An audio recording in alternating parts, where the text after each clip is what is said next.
will start.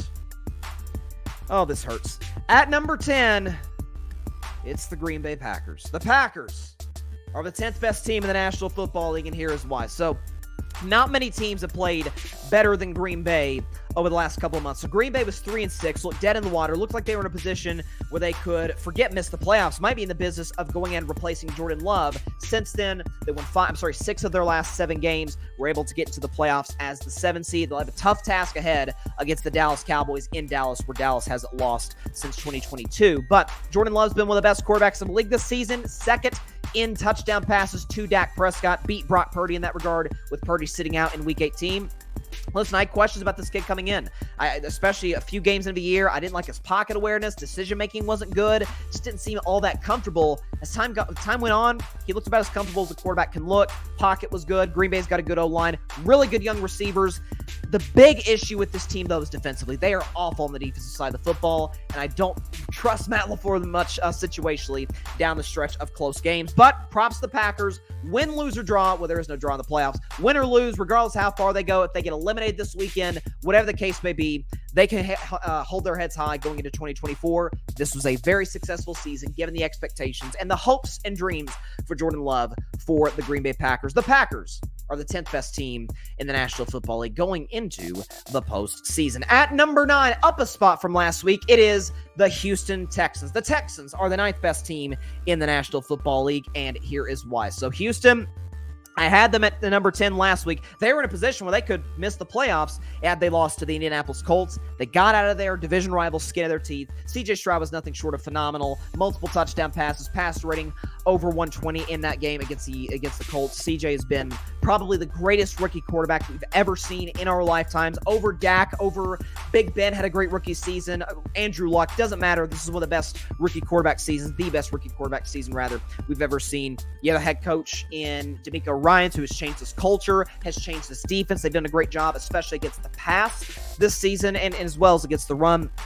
Good young defensive players. Will Anderson going to be in the mix for Defensive Rookie of the Year. Nico Collins, good wide receiving threat. It's a scary team for Cleveland to be facing in round 1 in Houston. I know the Browns are a better roster and are the favorites in Houston, Texas, but still, listen, often these playoff games come down to quarterbacks and coaches. Well, coach, you can maybe say it's even. I'd probably give the advantage to Stefanski, a slight advantage to Stefanski for Cleveland. I'll tell you this, though. Stroud versus Flacco, it ain't close, so we'll see what happens on Saturday. It'll be a fun matchup nonetheless to start the playoffs. The Texans are the 9th best team in the National Football League. The team they will be playing is at number 8. It is the Cleveland Browns. The Browns are the 8th best team in the National Football League, and here is why. So Cleveland has been one of the surprises of 2023 for the simple fact that they dealt with a multitude of injuries and bad play, let's be honest, at the quarterback position. Deshaun Watson was already playing poorly before he went down for the season following the Browns' win at Baltimore, which happened to be the Ravens' most recent loss this season. They tried P.J. Walker, that doesn't work. They tried Dorian Thompson-Robinson, doesn't work either. And they bring this dude, this former Super Bowl MVP with 10 playoff wins in his career off the couch, Joe Flacco. He's leading the league in touchdown passes since he was inserting in the starting lineup for Cleveland. This is a good wide receiving core with Amari Cooper. They've got, obviously, David Njoku as well. Good running game with Ford. Still a good offensive line despite injuries, and defensively, they are arguably the best in the NFL aside from Baltimore in that regard. Myles Garrett is a game changer at the defensive side of the ball. Great linebacking core, really good secondary, well coached under Jim Schwartz. And Kevin Stefanski has about as good of a case as anybody that he should be coach of the year. Using 4 quarterbacks, and you not only get to the playoffs, how about this, folks? Second best record of the conference. Second best record in the conference, tied for at least second best record of the conference with the Chiefs and the Bills. Who'd have thought the Browns would be in this position? I certainly didn't, as a lifelong Cleveland admitted hater and a Steelers fan, but props where it's due. The Browns are the 8th best team in the National Football League. At number 7, the highest they have been on this list in months, it is the Buffalo Bills. The Bills are the 7th best team in the National Football League, and here is why. By the way, Buffalo moved up a couple spots from the last few weeks. So, I have had doubts about the Bills all season long. I said before the year I didn't believe they'd make the playoffs. Didn't see it coming. Josh Allen has been, well, every bit of what you'd think Josh Allen would be. As I said on the show on Monday, Josh Allen is the "what the heck are you doing" quarterback, or "this guy's insane." Where it's, this guy's insane, what a throw, or what a run, and this guy's insane, what the heck is he doing? What kind of decision making? What are you doing, Josh?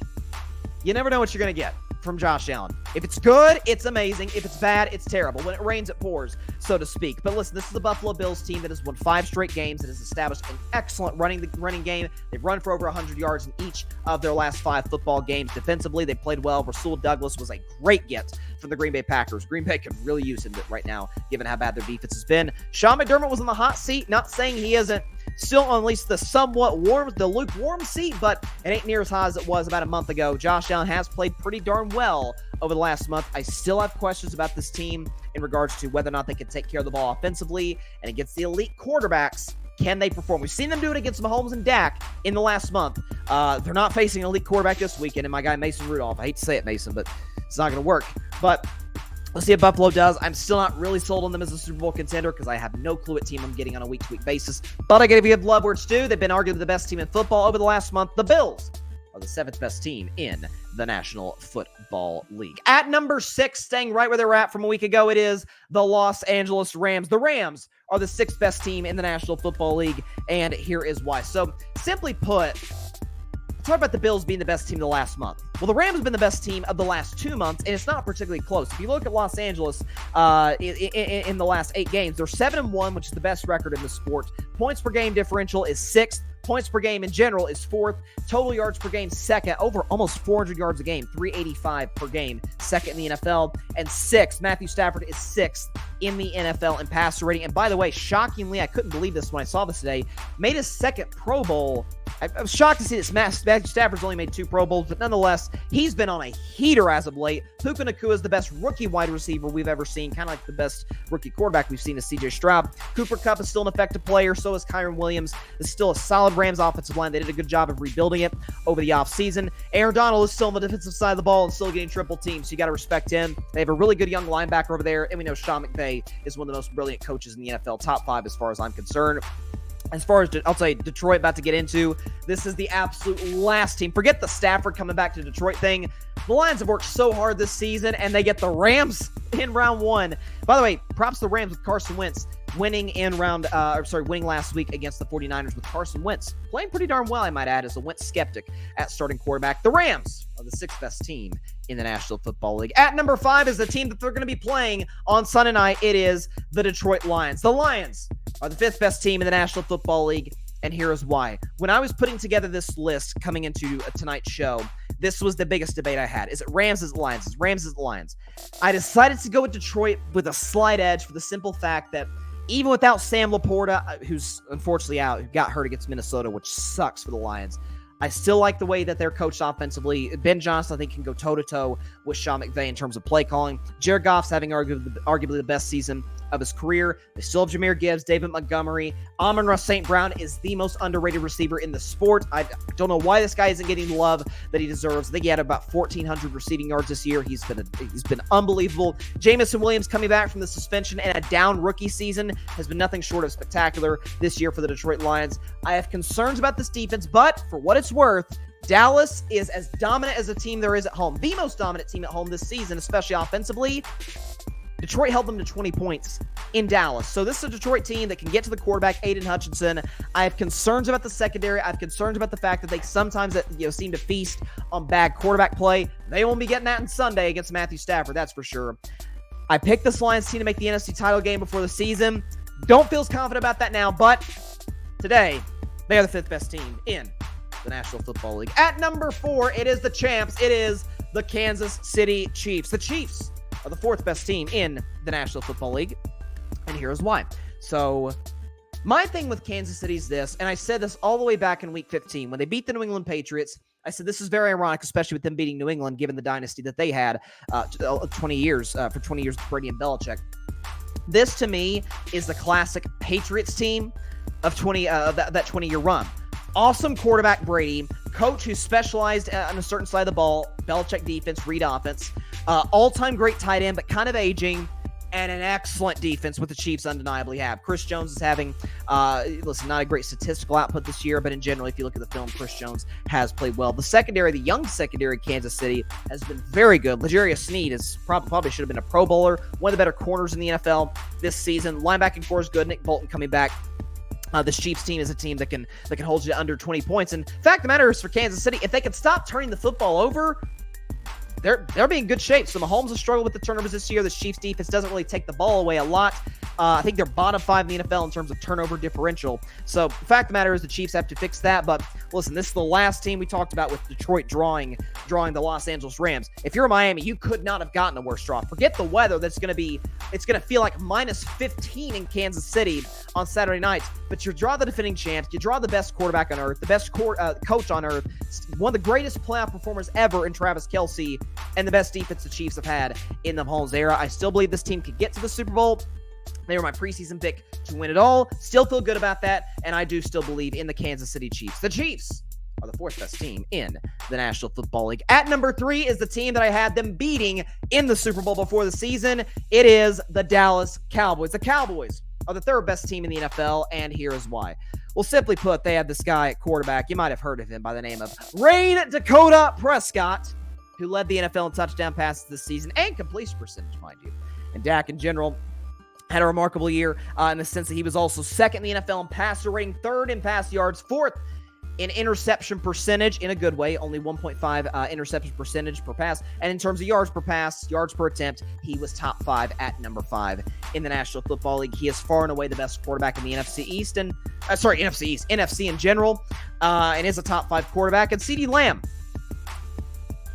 argument can be made. He's in the discussion with Tyreek Hill's the best receiver in football. Put their numbers side by side. Not that much of a gap. CD is having the best season of his career to this point. I don't love Dallas offensively beyond that. I have questions about Brandon Cooks, Michael Gallup, Jalen Tolbert, and Jake Ferguson, and Tony Pollard for that matter. But I still like the Cowboys offensive line. They should be getting Tyler Smith and Zach Martin, who's really the anchor of that offensive line, back from injury. Defensively, listen, they were top 10 in just about every defensive statistical category outside of stopping the run.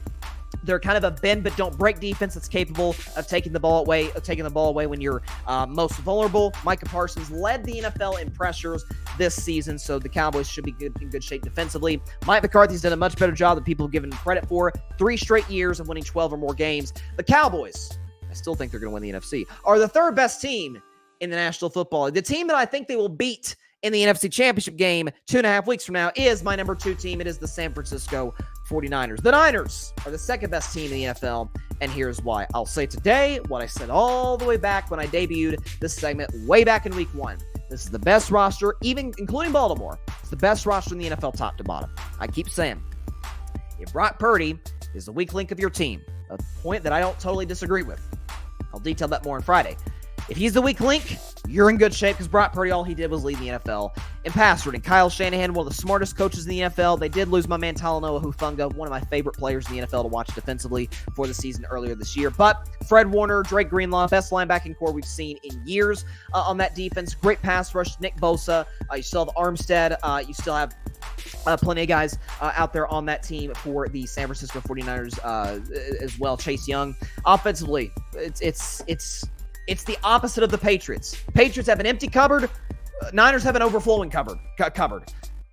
Chris McCaffrey, Deebo Samuel, George Kittle, Brandon Ayuk, Juwan Jennings. Yes, I'm including Juwan Jennings, Tennessee guy. And by the way, the best left tackle maybe ever in Trent Williams. I don't trust them playing from behind, but this is the best team roster-wise in the NFL top to bottom. We know Kyle Shanahan, the brilliant coach that he is. The Niners are the 2nd best team in the National Football League, and that leaves the obvious number 1. I'm a Browns fan.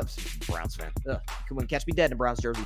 As a Steelers fan, this hurts, but I got to call it like I see it. The Ravens are the best team in the National Football League, and do I really need to tell you why? I don't know. Here's why.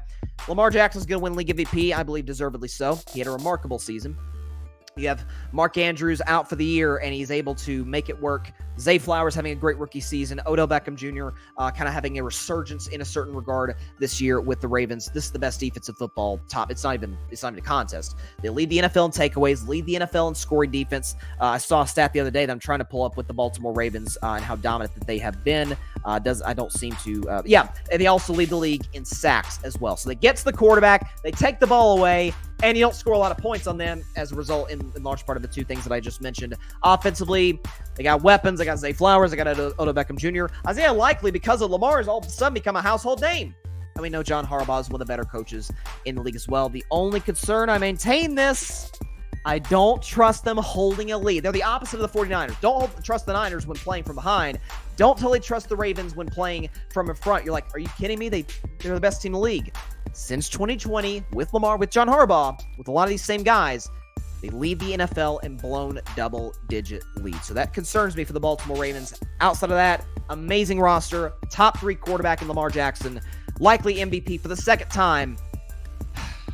I really hope the Ravens don't win the Super Bowl. That'll be a rough offseason for me as a Steelers fan. Thanks so much for watching the show on YouTube, and be sure to go click that big red subscribe button and check out the other clips and full shows from Carving It Up Live, as well as our other incredible content creators here on the Grid Network.